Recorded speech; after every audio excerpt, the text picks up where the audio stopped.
Stadium ખાતે માધવપુરના મેળાની pre event યોજાઈ। વડોદરાના અકોટા સ્ટેડિયમ ખાતે માધવપુરના મેળાની પ્રી ઇવેન્ટ યોજાઈ। પ્રી ઇવેન્ટમાં નૃત્ય પ્રસ્તુતિ માટે અકોટા સ્ટેડિયમ ખાતે દેશના વિવિધ રાજ્યોમાંથી આવ્યા છે કલાકારો। અલગ અલગ રાજ્યના આશરે 550 જેટલા કલાકારો રહ્યા ઉપસ્થિત। રાજ્ય સરકારના રમતગમત અને સાંસ્કૃતિક વિભાગ દ્વારા સમગ્ર કાર્યક્રમનું કરાયું છે આયોજન। કાર્યક્રમમાં રાજ્યના આરોગ્ય વિભાગના કેબિનેટ મંત્રી ઋષિકેશ પટેલ સાથે સરકારના મુખ્ય દંડક બાલકૃષ્ણ શુક્લ રહ્યા હાજર। મહાનગરપાલિકાના કમિશનર સહિત જિલ્લાના અધિકારીઓ પણ રહ્યા હાજર। માધવપુરના મેળાની પ્રી ઇવેન્ટનો કાર્યક્રમ નિહાળવા મોટી સંખ્યામાં શહેરીજનો રહ્યા ઉપસ્થિત। અકોટા સ્ટેડિયમમાં નોર્થ ઇસ્ટના વિવિધ કલા નૃત્યોમાં અરુણાચલનું ટેંગ કોન ન્યોન, તાપુ આસામનું બિહુ અને દાસોરી દેલાઈ નાચ, મણિપુરનું પંગઢોંગ ઢોલક ચોલમ, મિઝોરમનું ચોંગલેઝવોન વાંગલા, મેઘાલયનું કોચ, નાગાલેન્ડનું સંગતામ માકુ હિનિયાચી, સિંગયોકછમ તેમાંગ સેલો, સિક્કિમનું ચુટકે, હોજાગીરી, ત્રિપુરાનું મમિતા અને સંગ્રેન નૃત્ય રજૂ કર્યા હતા। ગુજરાતના સુરેન્દ્રનગરનો રાસ, મહીસાગર ટ્રાઇબલ નૃત્ય, છોટાઉદેપુરના રાઠવા, ડાંગનું ડાંગી, જોરાવરનગરનું હુડો, પોરબંદરના ઢાલ તલવાર અને મણિયારો, પોરબંદર ગાંધીનગરનો મિશ્ર રાસ, મોરબીના ગરબા, ભાલ વિસ્તારનું પઢાર મંજીરા નૃત્ય રજૂ કરી કલાકારોએ કાર્યક્રમમાં ચાર ચાંદ લગાવી દીધા હતા। પોરબંદર જિલ્લાના માધવપુર ખાતે તારીખ 6 થી 10 એપ્રિલ સુધી માધવપુરનો ભાતીગળ મેળો યોજાશે, જેમાં સાંસ્કૃતિક વારસો અને ધરોહરને જોવા, જાણવા અને માણવાની તક મળશે। માધવપુર ગેરનો મેળો એ ગુજરાતના પ્રખ્યાત મેળા પૈકી એક છે, ત્યારે વડોદરાવાસીઓ પણ રાજ્યની આગવી સાંસ્કૃતિક પરંપરાથી અવગત થાય એ માટે અકોટા સ્ટેડિયમ ખાતે આયોજિત ભવ્ય સાંસ્કૃતિક કાર્યક્રમમાં કલાકારોએ એકથી ચડિયાતી રંગારંગ પ્રસ્તુતિઓ રજૂ કરી હતી। વડોદરા શહેરના અટોડા સ્ટેડિયમ ખાતે એક ભારત શ્રેષ્ઠ ભારતની થીમ પર આયોજિત ભવ્ય સાંસ્કૃતિક કાર્યક્રમમાં રાજ્યના આરોગ્ય મંત્રી ઋષિકેશ પટેલ સહભાગી થયા હતા। આ કાર્યક્રમમાં ગુજરાત સહિત અન્ય 8 રાજ્યના 400થી વધુ કલાકારો દ્વારા વિવિધ પ્રસ્તુતિઓની રજૂઆત કરવામાં આવી હતી। દેશની અલગ અલગ સંસ્કૃતિના કલાકારોએ સંયુક્ત રીતે ભવ્ય નૃત્ય કલાકૃતિઓ રજૂ કરી કલાનગરી વડોદરાવાસીઓના દિલ જીત્યા હતા। આ ભવ્ય સાંસ્કૃતિક કાર્યક્રમમાં આરોગ્ય મંત્રી ઋષિકેશ પટેલે ભારતની કલા, સંસ્કૃતિ અને વારસાને ઉજાગર કરવાની સાર્થક પહેલ બદલ વડાપ્રધાન નરેન્દ્ર મોદીને અભિનંદન પાઠવી આભાર વ્યક્ત કર્યો હતો।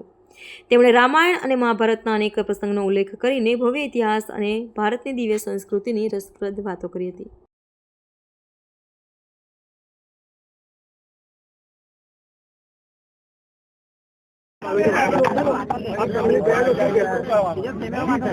ભગવાન શ્રી કૃષ્ણ અને રૂક્ષ્મણીજીના વિવાહ માધવપુર મુકામે થયા હતા, એટલે પૂર્વથી પશ્ચિમ સુધીની સંસ્કૃતિ, ઉત્તરથી દક્ષિણ અને પૂર્વથી પશ્ચિમ એક ભારતની કલ્પના વર્ષો પૂર્વેની હતી।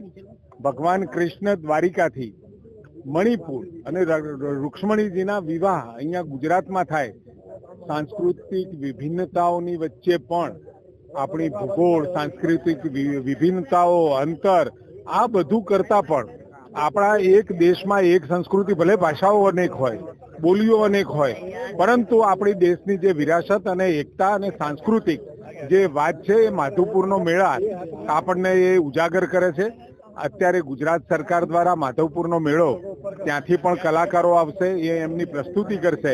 બે સંસ્કૃતિઓના મિલન સમાન આ મેળો છે, એ આખા ગુજરાતને અને આખા દેશભરની અંદર માધવપુરના મેળાની મહત્તા સમજાય એના માટેની, ને આપણા ગુજરાતમાં પણ આપણા જે મુખ્ય શહેરો છે એમાં પણ એની પ્રી ઇવેન્ટ અને એના કલાકારો ત્યાંની સાંસ્કૃતિક પ્રસ્તુતિઓ અહીંયા આપશે, જેથી કરી આપણને પણ અનેક સંસ્કૃતિઓનો પરિચય, પૂર્વની સંસ્કૃતિઓ 7 સિસ્ટર કહીએ છીએ, તો ત્યાં આગળ ત્યાંની સંસ્કૃતિ શું છે, ત્યાંના ખાન પાન સાથે એની સંસ્કૃતિ, એટલે કે ત્યાં એની જે આપણે જેમ ગરબા છે એમ ત્યાં આગળ એ લોકો કેવી રીતે એમના તહેવારો ઉજવે છે, એ બધી વાતોનો સમન્વય સાથે એક મોટી વિરાસત માધવપુરના ગેડનો મેળો કહીએ છીએ, એની અત્યારે આપણે ગુજરાતમાં વધુમાં વધુ લોકો સુધી પહોંચે એનો આ પ્રયત્ન છે।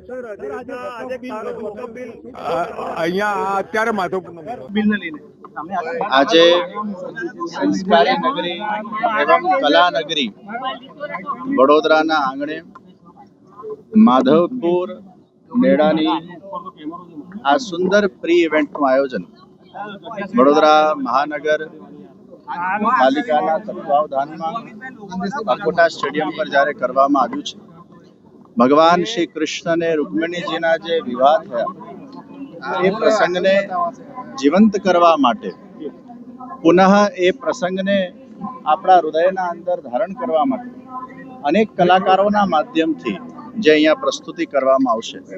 આ પ્રી ઇવેન્ટના આયોજનને વડોદરા શહેરમાં ખૂબ મોટા પાયે આયોજિત કરવા બદલ વડોદરા મહાનગરપાલિકાનો ખૂબ ખૂબ હું આભાર અભિવ્યક્ત કરું છું.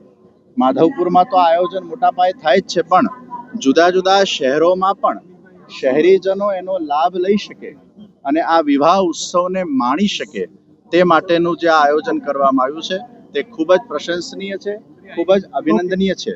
આપણા ત્યાં એમ કહેવાય છે કે વહુ નવી આવે એ ગાય જેવી, પણ હવે આપણે એવું કહેવું જોઈએ કે વહુ હોય તો રૂકમણી જેવી.